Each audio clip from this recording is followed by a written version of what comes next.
All right, good stuff. What's your question? All right. So I was reading, and it's a small question, but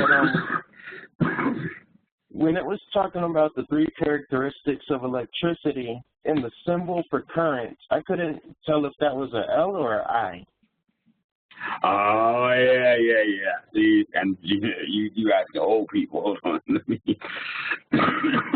give me 1 second. Yeah.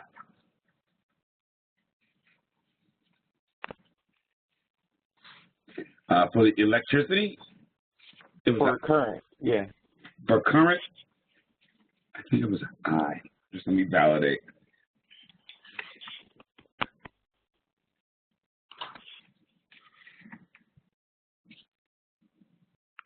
Yeah, that's an I. Okay. Right.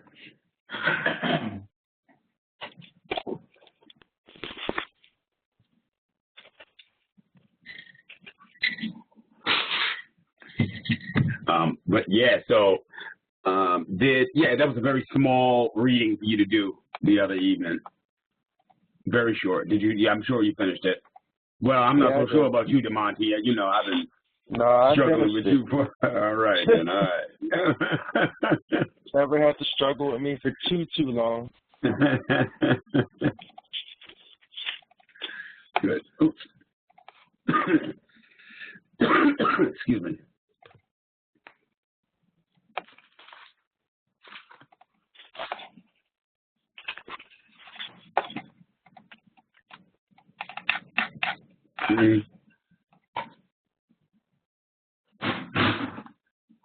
Right. The grid interactive and the grid interactive with battery backup was what you read about. Any questions? Wait a second.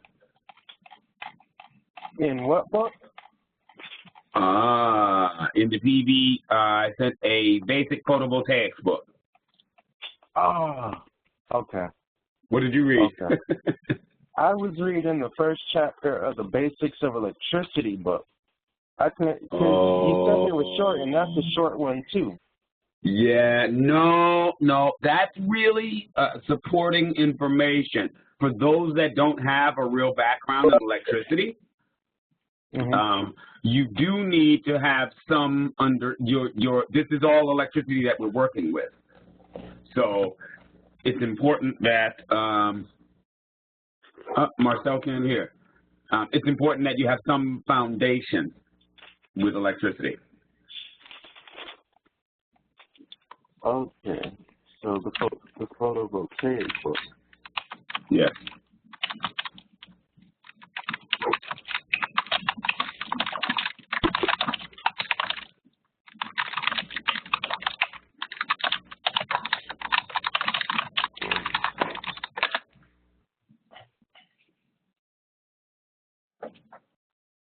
I'm going to mute you for a second, try to get him online. So you were reading section 2? Yes, you were reading section 2. Intro to section 2. Good evening, Jeff. Good evening, everybody. No battery backup and with battery backup. Okay. Yes. Great section. There you go, Marcel. Can you hear us now? Oh, thank you. All right. So, did everybody complete the reading aside from DeMonte? Yeah, I read it. I guess maybe he already asked a question, but you know me, I'm always asking questions. The thing is, I guess without battery, you actually save more power. That I didn't understand that one. You know, you save more power without battery. Like it actually diminishes your electrical bill more better. I'm like, that didn't make no sense. Well, because what's happening in a grid tie scenario is, the battery stores it. If you're not storing it, then what it's doing is it's burning it off to the grid. You're doing one thing or another with power. It's not, you know what I'm saying? You're going to do something with it. Okay? And so you're either going to run that off to a battery for your own personal use, or you're going to send that to the grid where they're going to use it. And you're going to spin that electric meter backwards. but one way or another, you're going to spend it. Oh, okay, I see what's going on. So you would have to create two different grid, one without battery, in order to get both. The best of both worlds if you want to do that. Well, so what you do is you get, and so you have really, if you look at that, what that chapter was speaking about, was not even a fully off-grid. Who's that making that noise? Who's that? Who's that? That's DeMonte, isn't it? I got you. If you look at what that chapter was speaking about, it is a grid tie, a grid interactive with no battery, and then a grid interactive with a battery. Now, your other option is completely off-grid. Exactly. Right? And so what was your question again? Oh, no, you already answered it. You pretty much explained why you actually save more in an electrical bill, because it doesn't have a backup battery, because it's not going to the backup battery. It's actually just going to the outlet, to the meter, reversing the meter. So it's either going to go to the battery or it's going to go straight to the meter. So the one without the backup battery is going straight to the meter, which in turn saves you money directly from your pocket, because it's not going to a battery source. Yeah, because the chances are great you're not using, if you've got a grid tie, a grid interactive system. And again, this is all that you'll see when we get into sizing and everything. All this depends on your utilization, right? If your daughter wakes up and uses a blow dryer or whatever, that thing just is crazy. If somebody turns on an electric heater, that's crazy. Any of those kinds of things are going to use up an awful lot of wattage. So it really depends on the household, the family, and what you use, right? But typically, you're not using every bit that if it's sized correctly, you're not using every bit that you're producing. And so that amount of electricity that's being produced that you're not consuming is going right into the grid. But there's a disadvantage with the grid, correct? Meaning it's tied to the utility company. So if they go out, then you go out. No, that's why you actually have a grid tie, because what you do is you're augmenting. So, and generally with a grid interactive system, what you're doing is you're saying, okay, again, when we get to the sizing, you're going to see this. Most oftentimes with a small array that you see on people's homes, it's not designed to carry the entire load of their home. It's designed to do some pretty specific things, right? Carry the deep freezer, carry the well pump, you know what I'm saying? It's designed to do some very specific things. And so in that regard, what it does is it switches back and forth, okay? If the grid is available, then fine, then that's what it's going to use, unless you manually switch it over to using the solar, right? If the grid isn't available and you've got a battery or you've got a large enough array, then you're going to be able to keep those essential services running. Okay? So the only real downside of being on the grid is being on the grid. I mean, you know, they all in your business, and you know they got all kinds of delivery charges, and man, I don't even want to talk about it, man. I just paid my bill again. You know, they didn't make enough money last year, and they increased our bill by 30%. Just out of the blue, they hit us with a letter that said we're going to increase everything 30%. Wait, what? I mean, that's big pimping when you could just, I mean, what? Yeah, that's gangster. It is, it's gangster, man. That's a handsome ransom right there. 30%? Dude. You funny. So the truth is that there really is, now, let's be honest, right? And again, this is an equation that you'll see. The cost, and Kev spoke to it in the other class, the cost to deploy a system that is going to carry your entire home is probably going to be $30,000, right? I'm 50 years old. Based on the amount that you actually pay per kilowatt hour, you will probably, in my lifetime, I will never recoup that money. I'll never break even on that investment. Now, again, they got these tax breaks and they've got different incentives for you to do so. But it is more cost effective based on the way things are right now. It is more cost effective for you to simply stay on the grid. And that's how they got you. And that's why there's no proliferation. Because today it is more cost effective for you to stay on the grid than it would be for you to deploy a stationary solar solution for your home.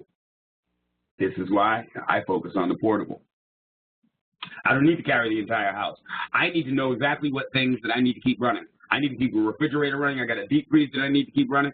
I could, in fact, put a, what is it, a 220 plug on it, 220 amp plug on it. Well, no, I couldn't do that. I was thinking about the stove. I couldn't carry the stove. I'd have to build a bigger box to do that. But I could definitely carry my essentials. And so that's why I'm kind of focused more on the portable, which makes a little bit more sense, and I think will increase proliferation. Right? So now I'm going to share out this PowerPoint. What I wanted to do was quickly run through a couple of points in relation to the battery. We touched on them, but I just want to clarify and make sure that we're clear on them. Some of the terminology. Okay. So discharging. Discharging is the process. Wait a minute. Let me get my glasses. This is just crazy.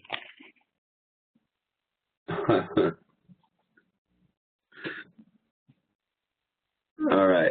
Discharging is the process of a cell or battery converting chemical energy to electrical energy and delivering current, right? We spoke about the sulfuric acid in the water, and that creates that what was that? Somebody just said it. Did somebody say electrolyte? It sounded like somebody did. So that is what a battery, that's what the discharging of a battery is. A discharging is the conversion of chemical energy to electrical energy to deliver current.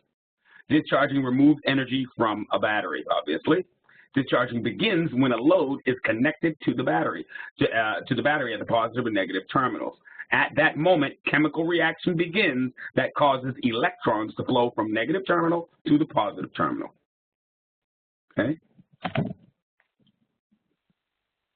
At the negative terminal, the active material in the negative plate reacts with the electrolyte to form a new material that releases excess electrons. Okay? At the positive terminal, the active material in the positive plate reacts with the electrolyte to form a new material which requires extra electrons to complete the reaction.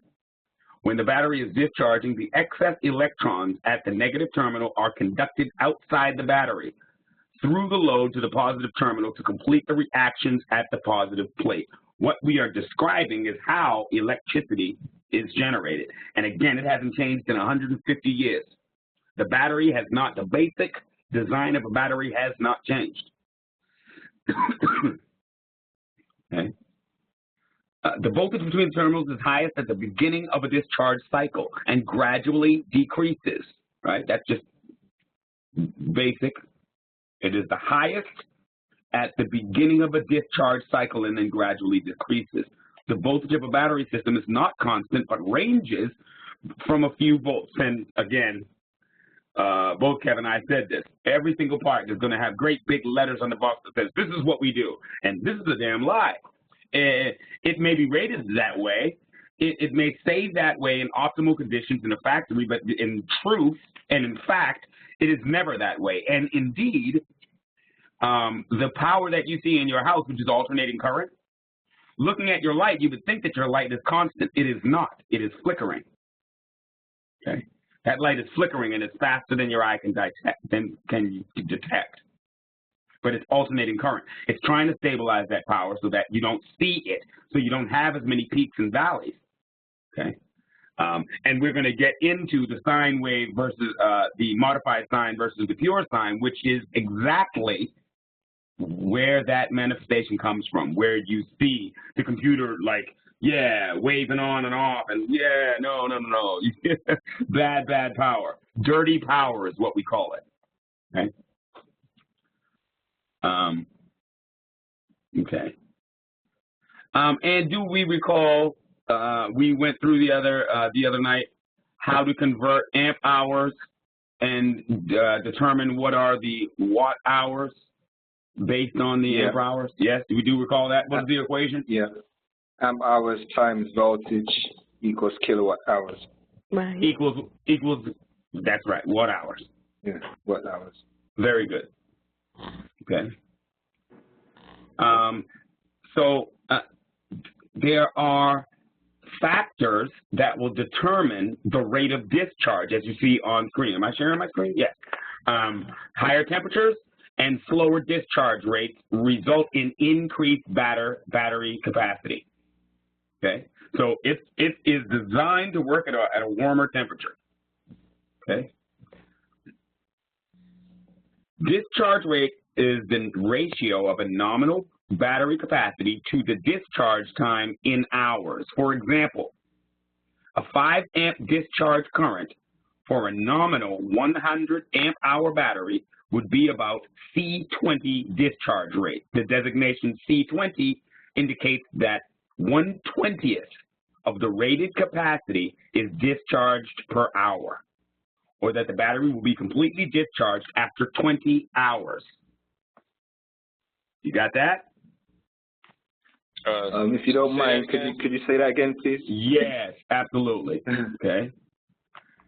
The discharge rate is the ratio of nominal battery capacity to the discharge time in hours. For example, a 5 amp discharge current for a nominal 100 amp hour battery would be a C/20 discharge rate. The designation C/20 indicates that 1/20th. C/20 means that 1/20th of the rated capacity is discharged per hour, or that the battery will be discharged in 20 hours. All right. So the battery has 100. Okay, let's do this in steps. Let's do it in steps. Cause I didn't get that. I mean, I believe I understand that after you do it in steps. Okay, go ahead again, sir. Mm-hmm. So what you're talking about is a 100 amp hour battery, right? 100. Mm-hmm. 100 amp hour battery, and what they're really talking about, and where will this matter? When you're looking at a battery, when you take a look at a battery, you're going to see all of this information on the side of it. And really, the reason that we're spending some time here and looking at this is because you need to know what kind of a battery to choose. All right. What is the battery for you to choose for this specific install? 100 amp hour battery. I got that. Mm-hmm. Mm-hmm. And the C20, the C20 designation indicates C-20 designation indicates that 1/20th of the total capacity is discharged per hour. Okay, give me a second. 1/20th of the total designation? The total capacity of the battery. Okay. The total capacity of the battery. So you've broken the battery's power up into 20 equal parts. Capacity. The C20 says I'm using 1 part per hour. Okay. The 1/20 of the total capacity of the battery is being used, basically? That's right. Is being discharged per hour. Correct. Discharge per hour. Okay. We have 100 amp hours. Now we have C20 destination. The C20 destination has to do with 120 of the total capacity of the battery is being discharged per hour. Am I correct? Correct. What 1/20th? 1/20th of the total capacity. 1/20th of the total capacity. Okay, so 1/20th of the total capacity. Okay. Let's give a total capacity of a battery, and let's start from there, and then let's break up and let's see exactly what it's supposed to be, and I'll get this 1/20 of a total capacity. Because that 1/20 of a total capacity, I understand percentage, but 1/20th of a total capacity, I don't understand that. That would be a 0.5. That would be a 5 amp discharge. 1/20th, yes. Mm-hmm. 1/20th would be a 5 amp discharge. So let's back that up. Let's back that up and let's go to where we learned the other night. We're talking about a 100 amp hour battery. How many watts is that? How many watt hours is that? That's 1,200. 1,200. All right. Right, 1,200 watt hours. Okay. So now, again, if we were to discharge, so this designation of C20 speaks about a discharge rate of 1/20th per hour. Okay. 1/20th per hour, which would equal 5 amps. 1/20th of what? Amp, watts? Of the total amperage, amp hours of that battery. So you got a total of 100. Split that up 20 times. You got a total of 100 amp hours. Right? Break that into 20 equal parts. And every hour, it's going to use 1 part. So after the first hour, you've got 19 parts left. Your next designation says C. Well, it's not going to change to C9. Theoretically, it would. But the C20 is your maximum. That's your capacity. Okay? Very good. You take away 1, it's now 19 parts. Take away another, after 2 hours, it's 18 parts. 3 hours, 17 parts. 4 hours, 16. Yep. I think, all right, so what you're saying is 1/20th, so that would be 5 amps per hour, so it would last for 20 hours. 20 hours. On a 100 amp hour battery. Got it? I don't know what I was missing now. Woo. But here's what I want you to do now. I want you to go home with that. I want you to now tell me how much watt hours is that? What does that equate to in watt hours? We know what that is now in amp hours, right? Well, what is that in watt hours now? I understand how to, like, 100 amp times 12 volts is 120 watts. I understand that. And then I guess you have to split the 100 amp into 20 pieces. So that's about 10 amp hours. That's about 10 amp 5 amps per hour. It looks like 10 to me. 100? Oh, am I wrong? No, you're right. Okay, you're right. My bad. Yeah, it's 5. It's 5. Okay, so I split into 5, so it's 5 amp hours. Yep. I got that. Per hour. All right. And how does that play into the into the 120 and the C20 destination? C20 is the designation, correct? So C20 means that you're gonna split it up into 20. Right. Now, so that's what that means. So now, how does the 120 play now into this? What 120? Oh, that's 1/20th. That's 1/20th. One equal part. So you've got 20 as the total. That's 1/20th. That's just one component, which is 5 amps. 5 amp. Okay, so bam. Did you ask, like, how does that play in watts? How does 120? Yes, that's what I want to know. That's what I want to hear somebody answer. Is it 60 watts? Let me see. It is 60, I believe. But 60 watts per hour. Okay, I didn't do it. I saw the equation in my mind because it was a real good one. So it's 100 amp hours, right? That's 100. That's fine. Okay. And so if we're doing 1/20th of that, 1/20th of 1200. Is that 60? I'm not a math major. Where did the 1200 come from? Was that 1200 is your watt hours. If you're talking about a 100 amp hour battery, that translates to a 1200 watt hours. Right? 100 times 12 volts equals.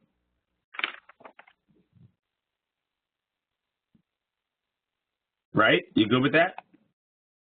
Yep. Yeah, I understand that. So how many watts do you have to spend? If you got a C20 battery, how many watts do you have to spend over the period of 20 hours? How many watts do you have to be able to spend? DeMonte, you're young and fresh. Don't get all silent on me now, young brother. Yeah, Do your math. How much you have to spend per hour? Right? If we say a C20 designation, that's 1/20th of the total capacity of the battery.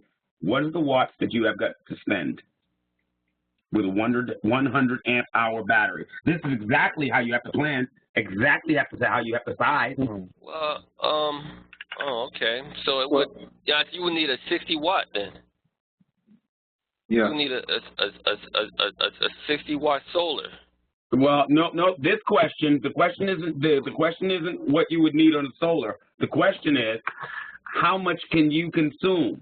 What can you consume based on having bought a 100 amp hour battery? What can you count on over the next 20 hours? How much wattage? That's right. How much wattage per hour can you count on based on that 100 amp hour battery? Oh, 60 watt. Yeah. 1200 divided by 20 is 60. It's going to be 60 watts. So what does that mean to you? What can you do with that? Plug in anything that's 60 watts or less. Right. That's about a light bulb, isn't it? Yeah. That's about a light bulb on the single 100 amp hour battery, giving you an idea as it relates to sizing. Right? Mm-hmm. Oh, now, I mean, I understand. Wow. Right? Is that clear? Does everybody see what that is? When you start to think about sizing a battery? Mm-hmm. Okay, I understand. I understand everything except 120 of total capacity. 120. No, 100. No, 120. 100 total capacity. C20 is the designation. That is 1/20th of the total capacity. Take 120 out. It's 1/20th. It's a fraction of the total capacity. 120. Okay, I got it. I misheard it. Yes. 1/20th of the total capacity. Exactly.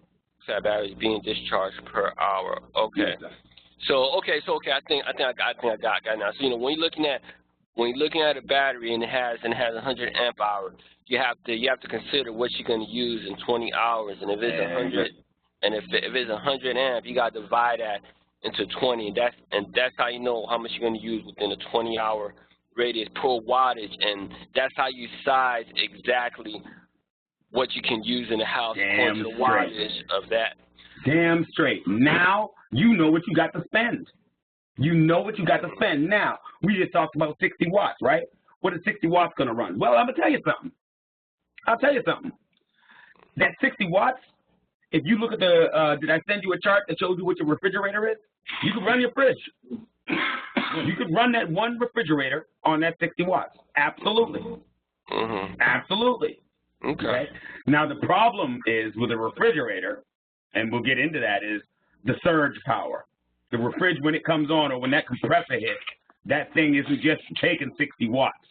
That compressor comes on, and that's drawing some power, okay? And that'll suck that battery dead. That 100 amp hour will be sucked dead from the surge power on that. Mm-hmm. Okay. So again, we're going to go further. You'll understand. Okay. So that is the discharge rate. Okay. I got that now. The state of charge. The state of charge is the percentage of energy remaining in a battery compared to its fully charged capacity. Right? State of charge is the percentage of energy remaining in a battery compared to its fully charged capacity. What we're doing here, again, is we are identifying the vernacular, the definitions that are used. Okay? SOC, or state of charge.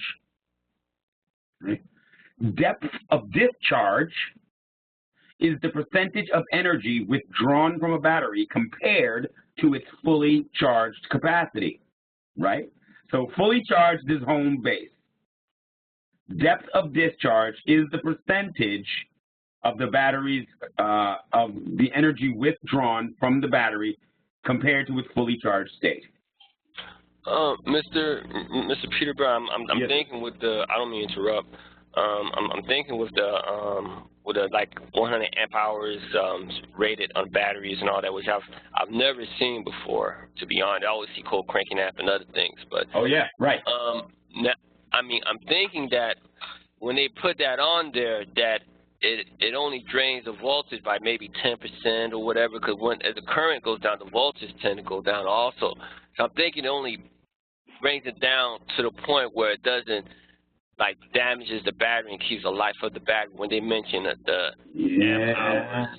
Well, nah. If you drain that you know, you can absolutely drain that battery. You can absolutely drain that battery. You can bring it down to where to the point where it has nothing left. Absolutely, you can. And you don't want to do that. Mm-hmm.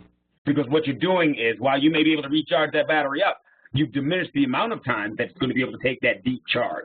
Mm-hmm. So now, when it says 100, it has 100 amp hours on the battery.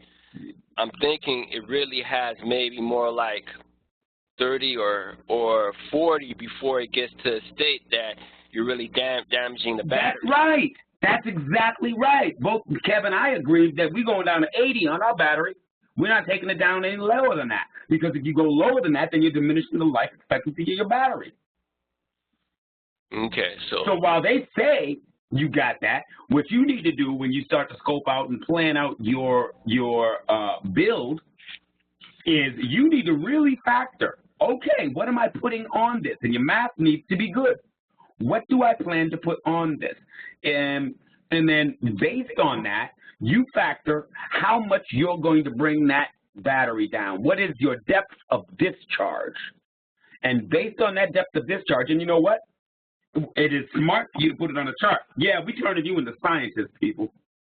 Get yourself a chart so you can put it, so you can write it down so that you know, okay, this is my depth of discharge, which then in turn tells me exactly how much wattage I have to spend over the next 20 hours. Mm-hmm. So should you, whatever it says, should you spend 80% of it, you're saying? No. I'm saying you spend 20% of it. Oh, so you only want to spend 20% of whatever they recommend it is on that stuff, so that you'll never damage the battery, and you keep replenishing it with the solar. Yes. So when doing that, you want to, but whatever you're trying to have it connect to, you want to size it so that it's only going to use 20% during that 20 hours? It's going to use 20%.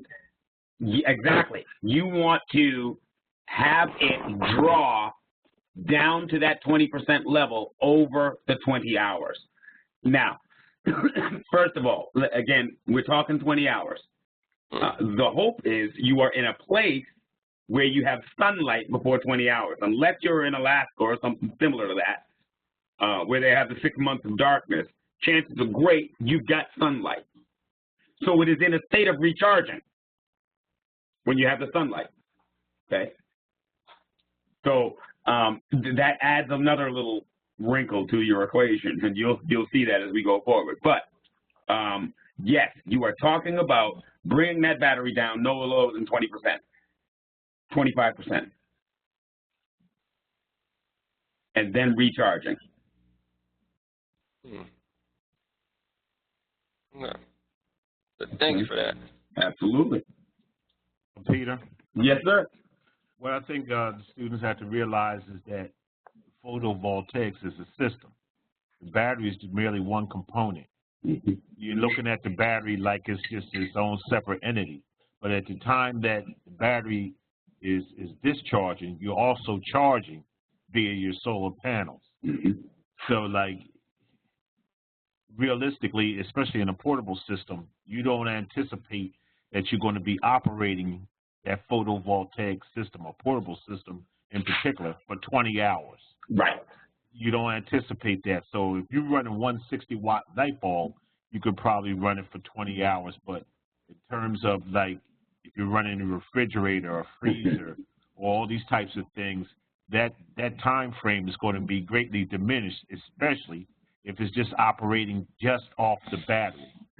So what people do is they charge during the day and then run those appliances during the evening when the sun is not available. Exactly. So you have to factor in the size of your system in order to complete that, if that's what you're using it for.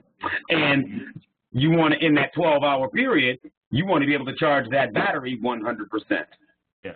So whatever you've taken over the night, you want to be able to charge back up during the day. Yes.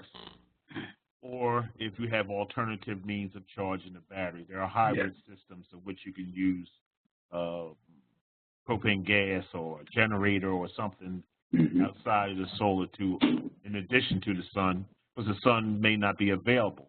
But if you're using it on a daily basis to run the things that are necessary to sustain, your living, then you might want to think about one means of recharging that battery. But as it pertains to a photovoltaic system, you don't count on it operating for 20-hour periods at a time. No. It's not feasible. Right. Especially in a portable system.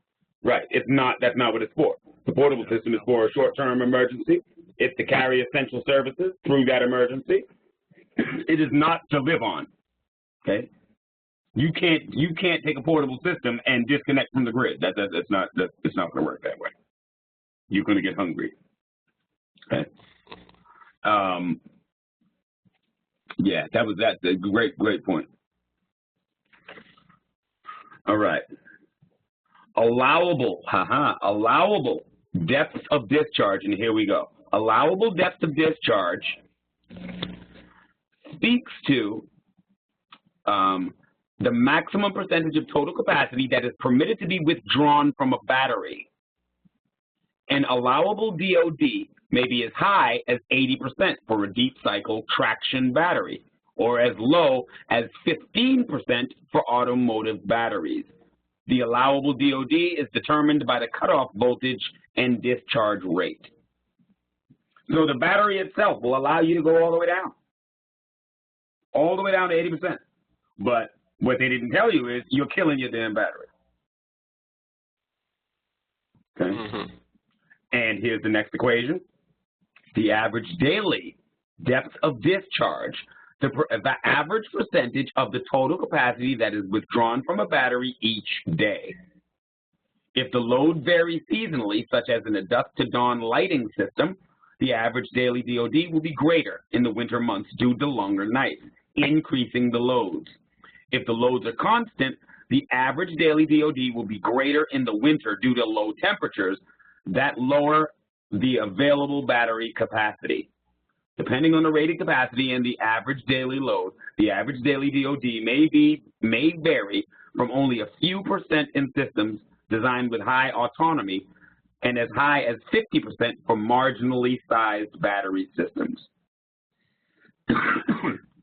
So based on the type of system and based on how well you have sized your system, will determine the sway in that DOD, or daily depth of discharge. And again, just now, when you were asking these questions, that's what you're asking about is the DOD.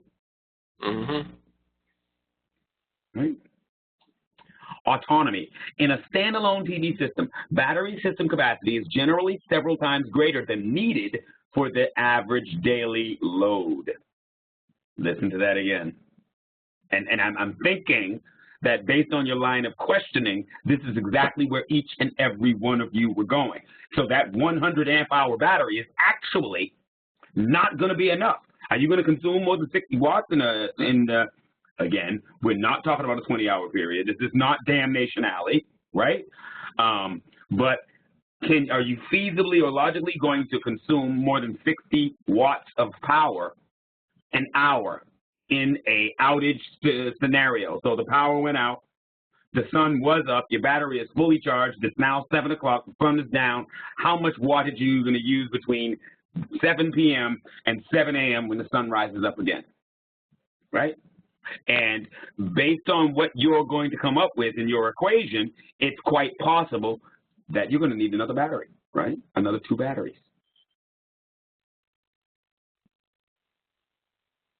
Again, you're not looking to carry the entire household. So while we're thinking on our projects, and I'm going to share a projects folder in the room so that you all can start thinking on projects. I can help you get to thinking about them. Well, while you're thinking on projects, these are the elements that you need to think about. okay, what do I want to do? And in building a photovoltaic system, what you do is you always start from the load. What is it that you are looking to power? Start there first. That will shake out all of the other elements associated with the photovoltaic build. Start with the load. What do you need to supply power to? Could you repeat about the autonomy, in a standalone system, please? Absolutely. Autonomy in a standalone PV system, battery system capacity is generally several times greater than needed for the average daily load requirements.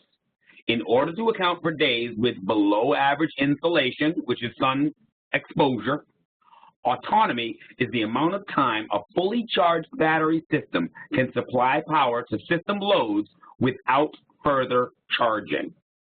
How long can that battery last under the load that you're putting on it?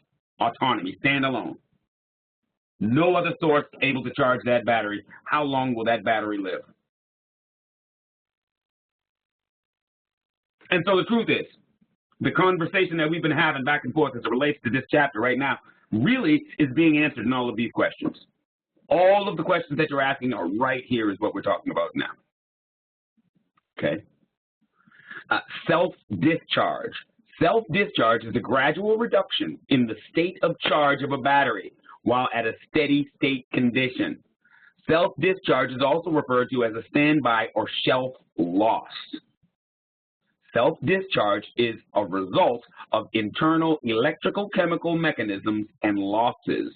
The rate of self-discharge differs among battery types and increases with battery age. The amount of legs that it has, the amount that it's going to provide for you, right?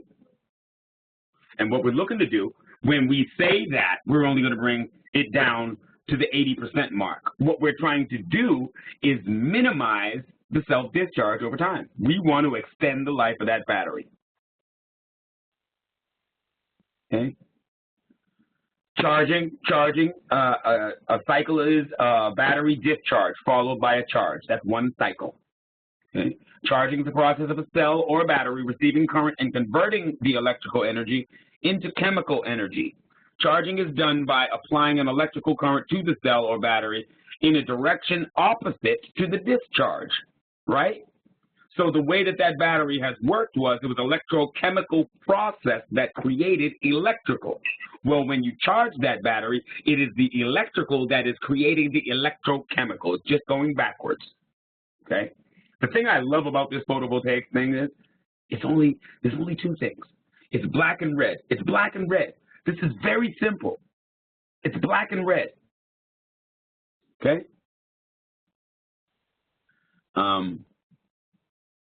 Right, so that's charging. Bulk charging is battery charging at a relatively high charge rate that charges the battery up to a regulation voltage, resulting in a state of charge of about 80 to 90%. This is also called normal charging. Single stage charging is bulk charging only. This mode is simple to implement, but does not ever fully charge the battery. Multiple stage charging includes additional charging modes to reach a higher state of charge. And so on my portable device, and Kev as well, we both have on it battery tenders. And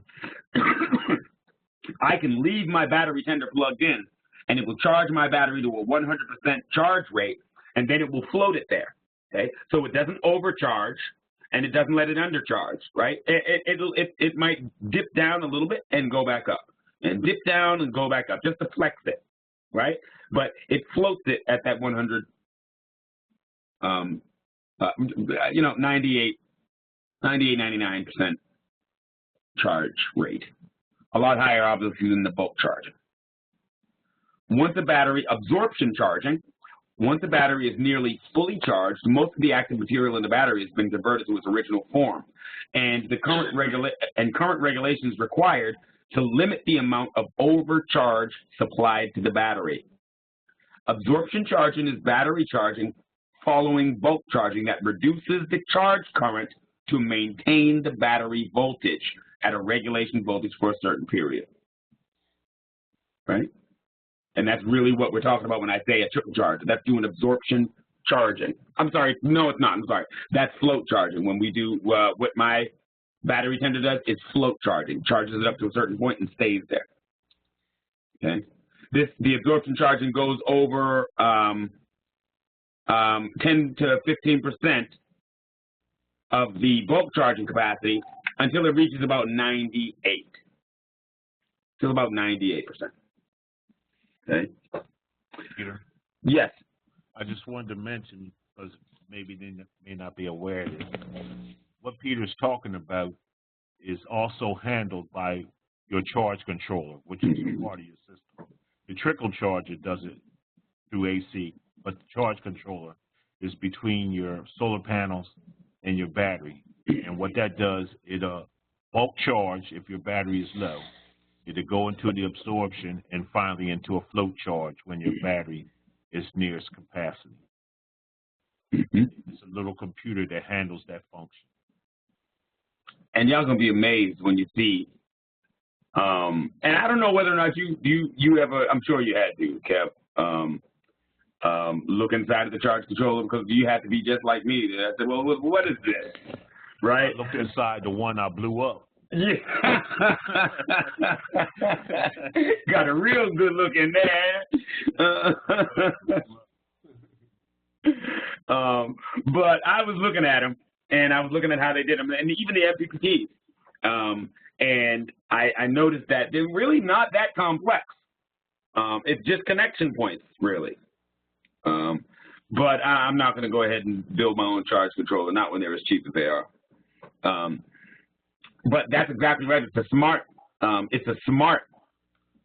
device, and it maintains that battery using the alternative power sources. Now, you know, I don't want to start no trouble. Is the Queen on the call tonight?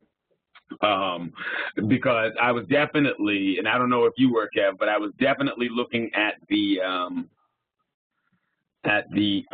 charge controller that takes the wind turbine as well. They've got some out there. I haven't seen that. Oh yeah, it's pretty. It's a monster. I shouldn't have been looking.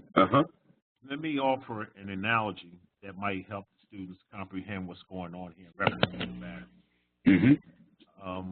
Same one offered in the last class. Look at it like your hose. Look at it like a faucet. Your hose is connected, and then that hose goes into a barrel, or it goes into some type of cistern that holds the water. Well, the water represents the electricity.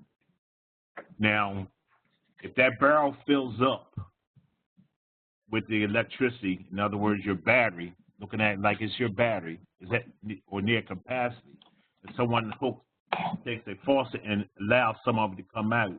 Well, look at the charge controller as being a valve in between the hose and the battery.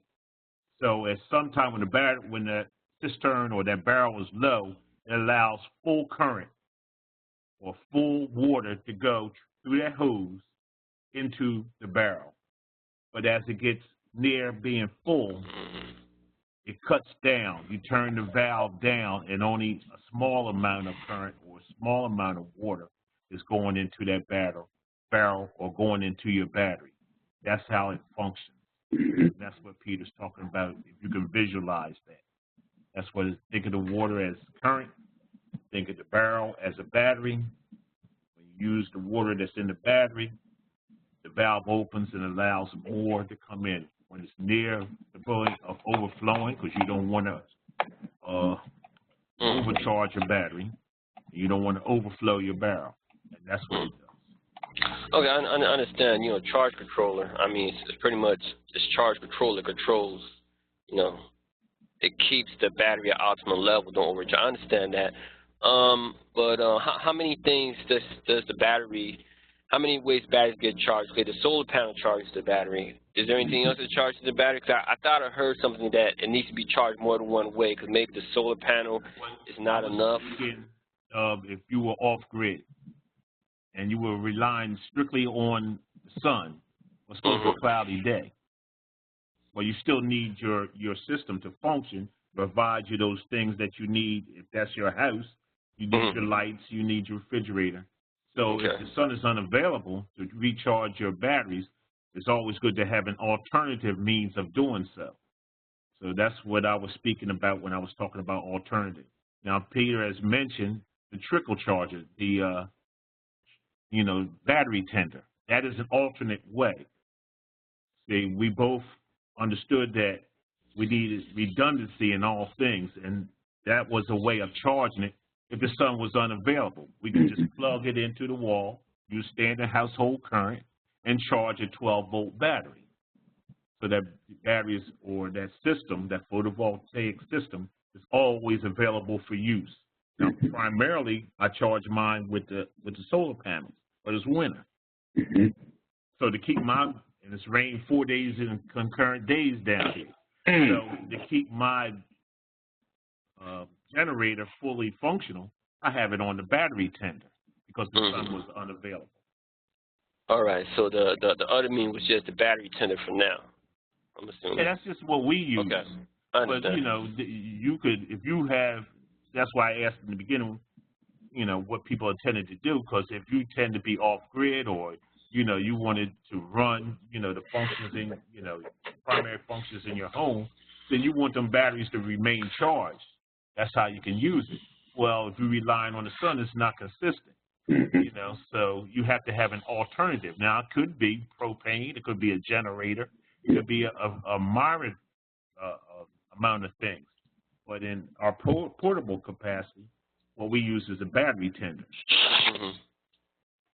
Understood. I got it now. Thank you, sir. I appreciate it. I got a quick question. What you said, a battery tender? Yes. What, can you describe that a little bit, or give me? Yeah. So the truth is, it looks like the other half of jumper cables, right? Oh, it really is. Yeah, you plug it into your AC power in your wall, and you connect that to your battery, and that just charges your battery up. Oh, okay, I see. Does that? And they cost $49, $50 Look on bucks. Amazon after class and just write in battery tender, and it'll show you, physically what it is. Yeah. It's not an expensive, piece of equipment. And as far as, I've already explained why I have the generator, and I have to keep it, fairly charged at all times because I can't anticipate when it's going to be necessary. So I always keep it, as charged as I can now. 4 days without sun, and I use mine, I use it as an alternative or to augment my my system, my home system. Some days I'll just run my entertainment off of my generator. Just because you can. I love it. That's a day where I ain't got to pay nobody to watch TV. Damn straight. That's right, man. I do the same. I can't wait till, you already know. I can't wait till summertime comes. And I'm going to sit out there on the beach because I live on the beach. I'm going to sit my 40-inch TV out there. And I already told you my Xbox, I don't know what games I'm going to play, but I'm going to do it. I'm going to be out there with my boss simply because I can. The sun, Yeah, man. Free power. Free power. Free power. That's the whole point of this class. Let's get you to the point, of course, emergencies, happen. But on a daily basis, I can, I'll just plug my computer into my generator because I want to exercise the battery too. That's right. So I'll just run my computer all day off the generator, off the solar generator.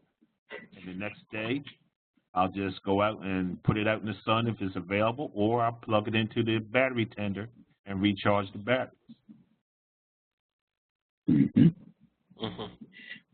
So you see how, here we are. We've touched on automotive already, right?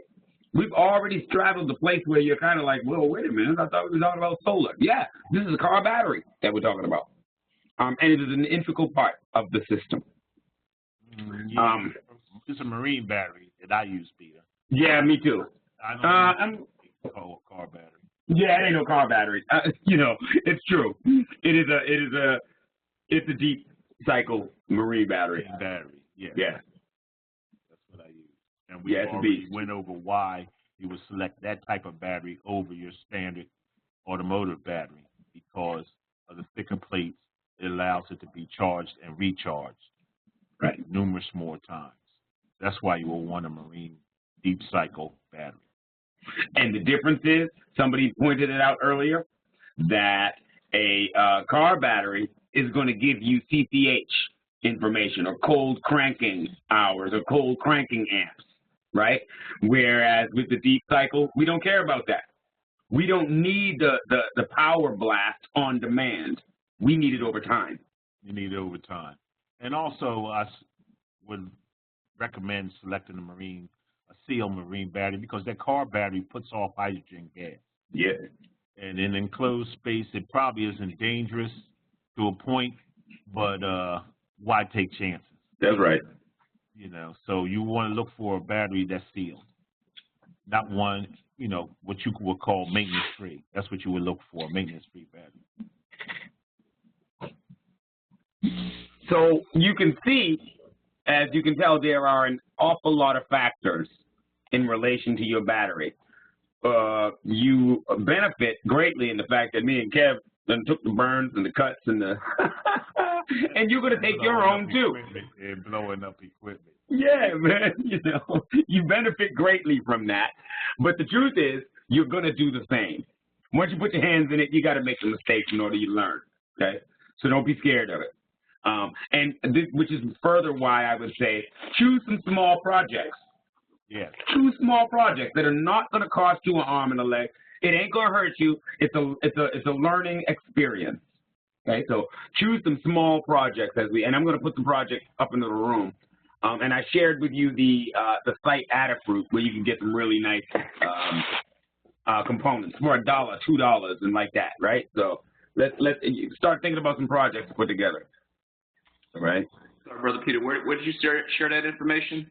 I shared it in the room. I'll put it in here right now. The Queen ain't here, so I'll go to the page, because every time I go, I want to spend. I'll put this link back in the room again in the chat. And that is there now. That is, and in fact, and this is a great site to share with kids as well. They've got projects that you can do that are designed to do with the children, and they've got video tutorials to show you how to do it and everything. It's a great, great site. Okay. So now, we spoke about having that battery, and we spoke about that 100 amp hour there. They always throw that 3D printer up there, man. Every time you go to Adafruit, that's the first thing that you see on this site is that 3D printer messing with me. Yeah, man. So we spoke about that 100 amp hour auto battery. And what does that give you over 20 hours? That gives you 60 watts to spend per hour over 20 hours, right? Okay. So the next thing that has to come to your mind is, well, how do I extend my runtime? What if I need more than 60 watts per hour over that 20 hours? Okay, so what do? What you can do is you can connect batteries.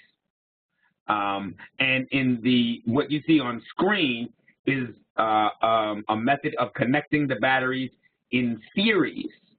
When you connect batteries in series, you increase the voltage. So in the image that you see on screen, you have, let me see if I can make this bigger, because I can't even see that. So in this image, wow, that's exactly my multimeter they got right there on screen too. I suggest everybody buy a multimeter. Now, when you see this connected in series, what you've done is you've taken two 12-volt batteries, and based on the way that you've got them connected, look at positive to negative, you have now run those batteries in series, and you have a 24-volt system. Okay, why would you want to go to 24-volt system? Really, the biggest benefit of going with a 24-volt system is that you can use a thinner gauge wire. You can use a thinner gauge wire with a 24-volt system. With a 12-volt system, you're going to use a heavier gauge to carry that much electricity. Okay? So you can run those batteries in series and give yourself a 24-volt system. Conversely, and it maintains, so you've changed two 12-volt batteries into a 24-volt system, and it maintains a 100 amp hour runtime. Okay. You can conversely run those batteries in parallel. And so in this case, you've got positive to positive and negative to negative. And what you've done is you're maintaining a 12-volt system, but you've now increased the runtime to 200 amp hours. Okay? So now you've got 200 amp hours. Right? So now you've got the ability to run that 60. You can run that 60 for a longer period of time, or you can increase that amount. Now, do you have to stay with the two batteries? Let me see if this has got this. I'm going to zoom back out again. I guess I say, Mr. Peter. Yes, sir. When you put the batteries together like that, and you increase, I could be wrong, you know, because I haven't done the electrical wiring on motor. But when you increase the voltage, does that mean you increase the voltage and the current at the same time, or you just increase the voltage? Does that make sense? Like when you increase one, does another increase?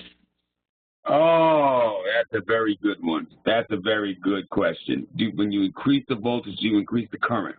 Kev, the answer to that is no. There's a slight variation that happens as it relates to the current, so it's not consistent. No, but you've increased the voltage, not the current. Okay. So, okay, I'll leave that. I'll do some research on that. So look now, and again, here's the thing. Here's the thing about running the batteries in series and parallel. So I don't like electrical jolts. Okay, I never did. I never liked getting shot.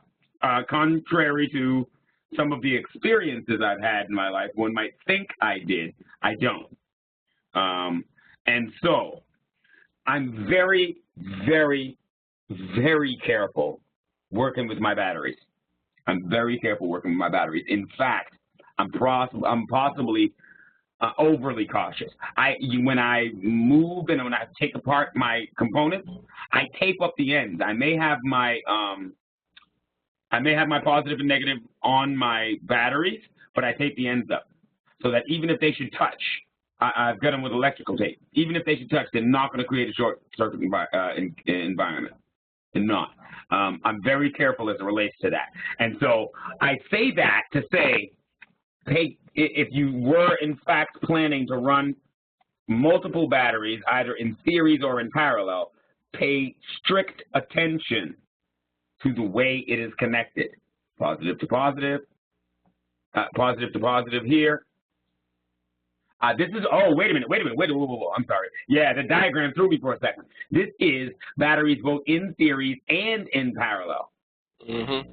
This is in series and in parallel, this diagram that you see. So you see these two batteries, positive to positive. Then from here, you see this one, positive to negative, right? And from here, positive to negative, and the negative to negative connected. So you're creating a closed circuit, basically, right? You see that? And so what you've done is you've taken these four 12-volt, 100 amp hour batteries, and you've turned them into a 24-volt, 200 amp hour battery bank. What was the other one that we saw then with only the two batteries? Then that wasn't 200 amp then. That was 200 amp, and you know what? That was real astute. Because if you look at this configuration, did you really buy yourself anything? What did you get? So what you've done is, You've increased the voltage and you've increased the amp hour. But you could do one or the other with just 2 of the batteries, right? Can you? Of course. Okay. We saw earlier the in series and in parallel, and we saw that running it in series, you could bump it up to 24 volts with just 2 batteries. And running it in parallel, you could run it up to 200 amp hours with just 2 batteries. Right? What you've done here is you've increased it to 24 volts plus 200 amp hours. For my personal uses, I don't need to go 24 volts. I need the runtime. So what I would do is I would push this up to 400 amp hours by running this, all 4 of those batteries in parallel. Okay. All right. Yes, sir. Peter, I just wanted to interject. Someone answered the question a few minutes ago whether the voltage increased. Well, the current will double. If you double the voltage, the current doubles. Oh, you double the current. Yes. Yes. If you double the voltage, you double the current. You double the voltage, you double the current. Remember, when they learn Ohm's law, they'll know that voltage is equal to current times resistance. Times resistance, right. So when you double the voltage, you double the current. Right. Right, Okay. Times resistance. I got this, I got to close this. I got this Adafruit thing on my screen, man. It got to go. Okay, and then I think that is the final slide on the batteries. It is indeed. All right. I think what I'm going to do is I'm going to send these slides as well. I'm going to put these slides in the room as well so that you have those to refer to. Okay. All right, so we're going to do a quick summary on the battery chapter. Okay. Yep. I hate to keep interrupting, but I know how it was for me, you know, when I was trying to figure out all this stuff. So I keep going back to this image of the hose. As you think of the voltage as pressure, so when you add more voltage, you add more pressure to the water. That makes the water move faster in relation to the amount of pressure that you're applying to it. So if you can visualize that, if you open up that faucet full blast, that water is going to come out faster. And that's the same ratio as voltage to current. So when that pressure increases, the current also increases. I just wanted to understand that. I'm done. All right. All right. So now, just a quick summary. I don't think I'm going to run through each of them. But batteries are collections of electromechanical cells electrically connected together in series. Okay? Electrochemical reactions produce a flow of electrons from the negative terminal to the positive terminal of a cell when they are connected. We're just looking at an electrochemical process. That's what electricity is. Okay. Physical factors affecting cell capacity include the quantity of the active material, the number, design, and dimensions of the plate, and the electrolyte concentration within the battery. Operational factors affecting capacity include discharge rate, charging method, temperature, age, and condition of the cell or battery. Discharging and charging rates are based on the charge in the state of charge in 1 hour, right? We broke everything down to a 1 hour ratio. Okay, state of charge is the available capacity within a battery, while depth of discharge is the capacity that has been removed. Okay. Who's that at the drive-in? That's DeMonte again? Not me this time. That wasn't you? All right. Bulk charging quickly charges the battery up to the regulation voltage and absorption charging slowly completes that charge. Equalization is a controlled overcharge that helps ensure that each cell is fully charged. Brother Peter, are you still sharing your screen right now? Oh, no, I'm not, am I? No, I actually went to another PowerPoint deck. I just want to finish up the summary, and then we'll jump into that if, yeah. Okay, jump into that. The most common batteries for PV applications are lead-acid traction batteries. Okay. Lead-acid traction batteries. Maintenance-free. They're not very finicky. You can, man, the thing that I love about the sealed lead-acid batteries, I can put it on the side. It doesn't matter. I can put that any way that I want. It gives you a lot of freedom with that battery. Lead-acid batteries are highly suitable for PV applications, but usually require a lot of maintenance, unless you get the sealed lead acids. Battery bank voltage is often determined by load or inverter input voltage requirements. Most PV systems with batteries operate at 12 volts, 24 volts, or 48 volts. Batteries can be connected in series and parallel combinations to produce a desired system voltage level and capacity. So, if you see a home that has that is 100% off grid, right? So that means you've got a large array on the top of this home, and this is an off grid. What can you be sure of in that house? What can you say with pretty great certainty exists in that home? I mean, a lot of batteries. A hell of a lot of batteries. A hell of a lot of batteries, man. If you carrying that whole house, man, look, that's an intricate system. And those batteries will probably have to be replaced every 5 years. Yeah. Which is not that's no sipping tea. And so, you know, with that in mind, right, and that's why, again, if you think about doing a solar project on your house, if you think about going off grid, right? So you could do the $30,000 outlay. Somebody comes in, they do your balance of system, they throw your, the panels up there, they run your distribution boxes, and now they run to your batteries. Fine. All of your batteries are purchased at the same time. 5 years from now, those batteries are all going to start failing at the same time. It makes sense to me, but again, this is why I would never go with the stationary. I'm never going to go with the stationary solution, ever. Okay? But from my thinking, I would stagger those batteries. I'm going to buy 2 1 year. I'm going to buy 2 the next year. I'm going to buy 2 the next, 2 the next.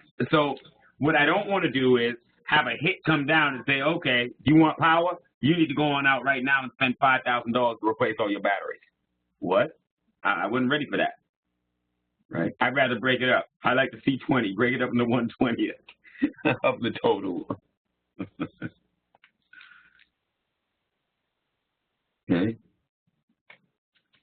And I think what I'm going to do is I'm going to give you, all right, here we go. Quick review questions. What's the difference between a battery and a cell?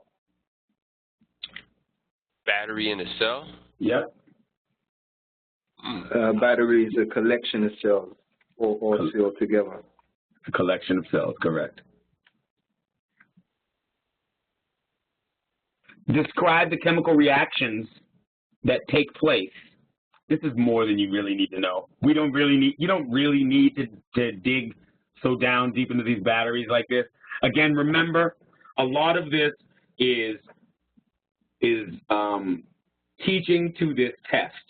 They are getting you to the place where this is a lot of that we're covering is teaching to this test. Just bear that in mind. Okay, some of this, again, it's good information. Are you going to have to know this? Not necessarily. Okay.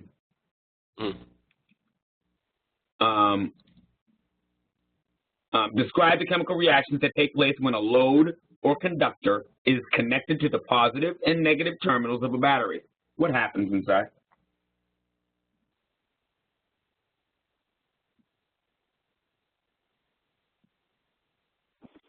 Can you please repeat that?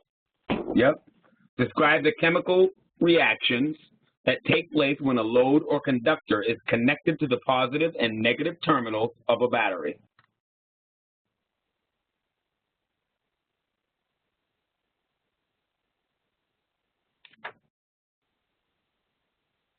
Anyone?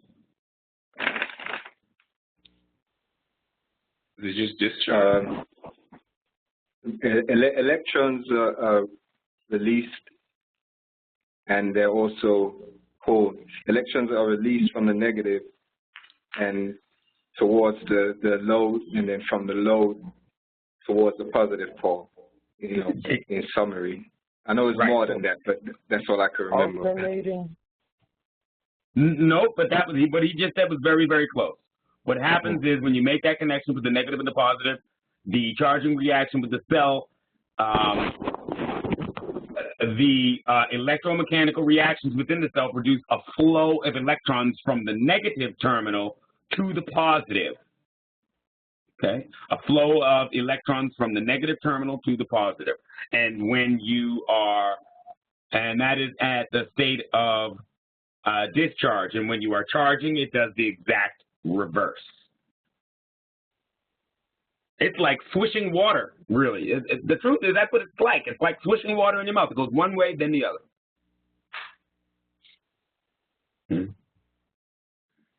How does the discharge rate affect battery capacity? The discharge rate, how does that affect battery capacity?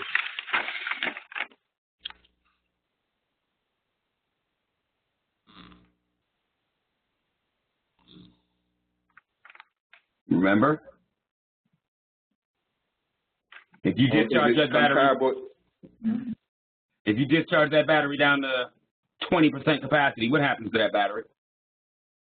It damages it. Yeah. If it was below 20%. How does it damage it? Because you can't cycle it as often, so the life expectancy of the battery is less. That's exactly right. That's exactly right. Good. How does the average daily DOD affect autonomy? What does DOD stand for again? Depth of discharge. Depth of discharge. And what does autonomy mean? Stand alone, by itself.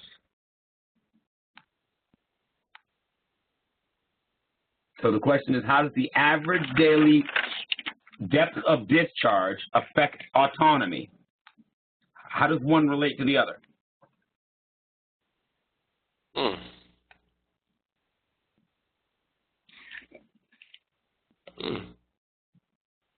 don't know. Is the average daily DOD affected like seasonally based on weather and such? The DOD, your draw will change based on conditions. But the DOD affects autonomy in that it tells you how long that battery can stand by itself. That's really what it speaks to. The depth of discharge in a day will tell you how long that battery is going to serve you based on your needs. How long can it stand alone without being charged? How long will that battery serve you without a separate means of charging it? Well, we would know that by the amp hours, right? Or the watts. Yep, you're going to know that with the watt hours. Plus, what else? What else is going to tell you that? What is your wattage? What are you using? You mean 100 amp times the voltage? Is that what you're talking about? Well, I'm saying that DOD. What's really the thing that is going to affect that DOD or depth of discharge is the amount of load that you're putting on that battery. How much are you using? That's what you're saying. How much are you using? Okay. I got it. I understand that now. Yeah. If you're using it, you could potentially use that battery in 1 hour. Okay, and that speaks to the autonomy of that battery. That battery is good for 1 hour for your particular use. Okay. All right. So now let me see. Is 9. I want to jump into simply because it just kind of made sense to go from battery to sizing. Okay. Now sizing is going to have us touch a couple of different areas. But again, we're going to swing everything back around, and we'll tie it all together quite nicely. Okay. So let me share out this screen and go into the sizing of a system. Okay. For electrical systems that use PV arrays as their only source of electricity, system sizing is critical. The size of the array, the battery bank, and other major components necessary to adequately meet the load requirements must carefully be calculated. Sizing procedures are an important part of planning any PV system, but are especially stringent for standalone systems. Why would it be more stringent for a standalone system? Why would it be more critical to size accurately in a standalone system? Is it because there's no other means of recharging the battery? That's it. You're on your own. If your system, if you size that up and it doesn't work, then you're on your own. That's going to go down. You're going to have an awful surprise come, 7 o'clock at night. You're going to set up with your cocoa and your marshmallows and put your feet up, and it's all going down.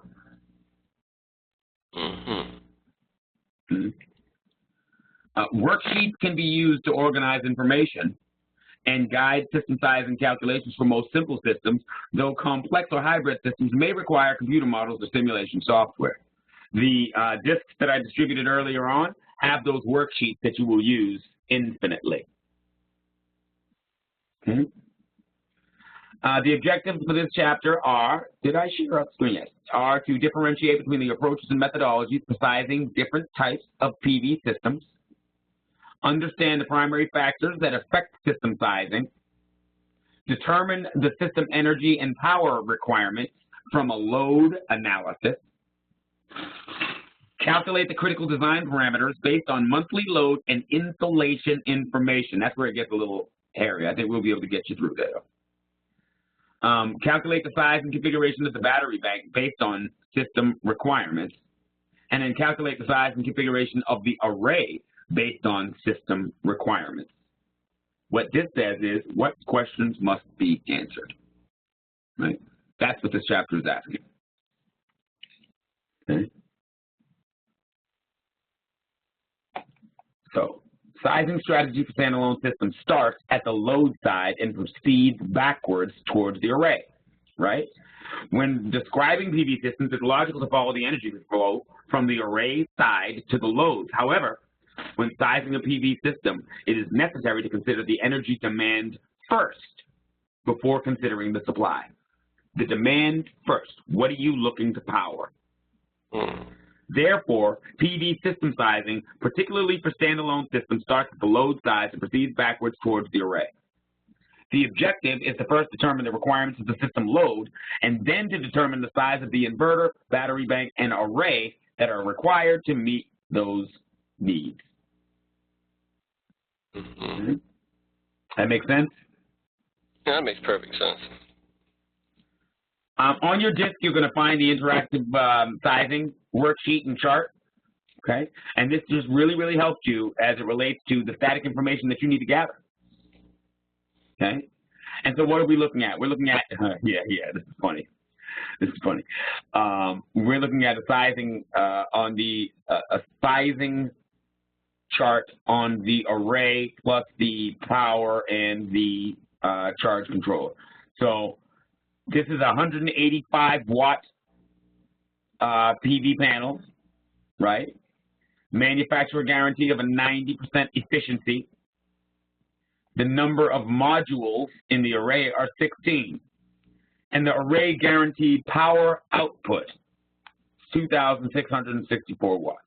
So, Brother Peter, real quick, what are the modules? Are those just the The panes or the panels or? Nope, the modules are going to be like the cells. Okay. Oh, wait a minute, no. Modules can also be, the module could be the cell, the module can also be the entire panel. Okay. When they're speaking about a module, they could be speaking about the entire panel, one panel in an array, or one cell in a panel. And many panels make up an array. Mm-hmm. Brother Peter, can you? I didn't find that ATC on the sun area, the private sunroom. I didn't find it. I was wondering if you could put it up again. Oh, I don't know if I put it in there. Okay, I'll get it in there for you. Okay. I'll get it in there for you tonight. I appreciate that. Absolutely. But so this is a very nice chart, and you'll find this chart on your disk. That way you will have this. And again, so, you know, with your projects that you're going to start to deploy, you're not going to use these much, right? But this is more for when you go and begin to think about, okay, what do I need to do in order to be able to take myself off the grid? What kind of power do I need? What kind of money am I looking at spending, right? So we said $30,000 to take yourself off the grid, right? 30 grand. Well, could you cut into that if you were not building a stationary system? So say we didn't put it on a roof. Say we put it on the ground near your house. You got land. You got acreage. Okay? So say we put that on the ground. If we save some money, we save a bit. Okay? We save a bit. What about, well, here's the other, you know, the only reason that you need a battery bank at all is to store power. But if you just need a power pass-through, then you don't need a battery at all, right? If it's just a power pass-through, you don't need a battery bank at all. Battery bank is just for storage, right? So I think before we go any further in this chapter, we'll probably close up for the night. I want to assign you reading. Give me 1 second.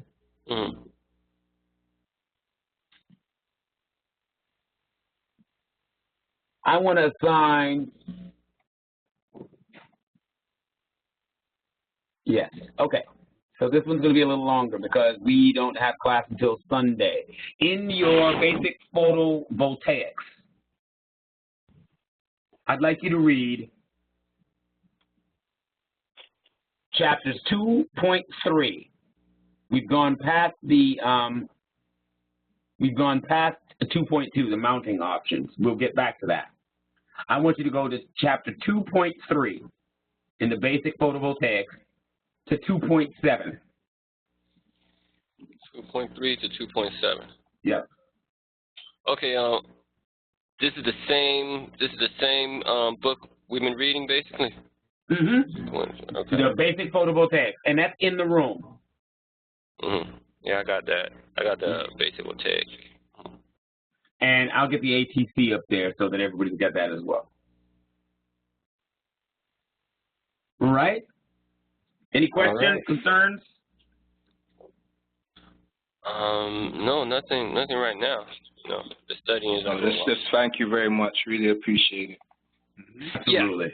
Yeah, exactly. Thanks. I mean, thank you very much for giving out the information and taking the time to do it. I don't want you to think that I don't appreciate you and everything. I really do. No, you don't worry. Y'all thank me now. Y'all gonna be calling me all kinds of black son of everything once we get into it, you know. So I appreciate it. I don't know. I'll be asking you a question. You might be calling me something. Nah. I'm willing to go through whatever because, you know, I want to take this worldwide, Caribbean, Africa, wherever our people are, you know, so. Oh my. Whatever difficulty, yeah, I'm willing to go through it. Yeah, man, because when you know, and again, I encourage everybody to get to that site, Adafruit, and start, and I'm going to put up some projects, okay? You don't have to select the project that I put up there. All I'm doing is putting out suggestions, right? But the truth is that each and every one of you have in mind a very specific install type. Okay, and as you learn, it's going to modify and it's going to change a little bit. But the truth is that wherever it is that you're going, if you're going into the Caribbean, if you're going into Haiti, if you're going into Africa, no matter where it is you're going, you're going to touch down on that ground, and you're going to find 5, 6 quick and easy applications that you could put into being that is going to change the lives of the people around you. And that is what I'm looking to hear about. That's what I'm looking to hear. I'm looking to see somebody send me a picture up on Facebook, say, look at here, look at here. They lit up over here now. We dancing tonight, you heard? Yeah, man, that's what I'm talking about. Yes. That's what I'm talking about right there. We're going to get there, my brothers and sisters. All right. So it's been a pleasure. We will get together on Sunday. What was it, a Sunday 4 o'clock class? I thought all class was 8 p.m. No, I think Sunday's 4. Yeah. Sunday's 4 o'clock, right? Yeah, that's right. All right. Very good. So we're going to get together then. Y'all finish up this week in a productive capacity. Enjoy the weekend. We get together on Sunday and move through. Is ATC come up? Did you put it up there? No, not yet. One question, Brother Peter, real quick. So I'm just looking at my calendar. I don't see it. The invite is only shows for Tuesday and Thursdays. So you're going to put a separate? I thought I sent out the WebEx for Sunday. You know what I might have done is not added you at that point because I had to create 2 meetings. So what I'll do is I'll review that and I'll make sure I got you added to that and I'll send you the invite to that. Thank you very much, bro. Absolutely. All right, my beloved. Y'all have a great night. You gonna put that in the sunroom? Thank What's you. that? All right. You gonna put the ATC in the sunroom, or you put it up here? No, it'll be in the sunroom. Okay, I'll be waiting for it then, sir. Okay. All right. Good night.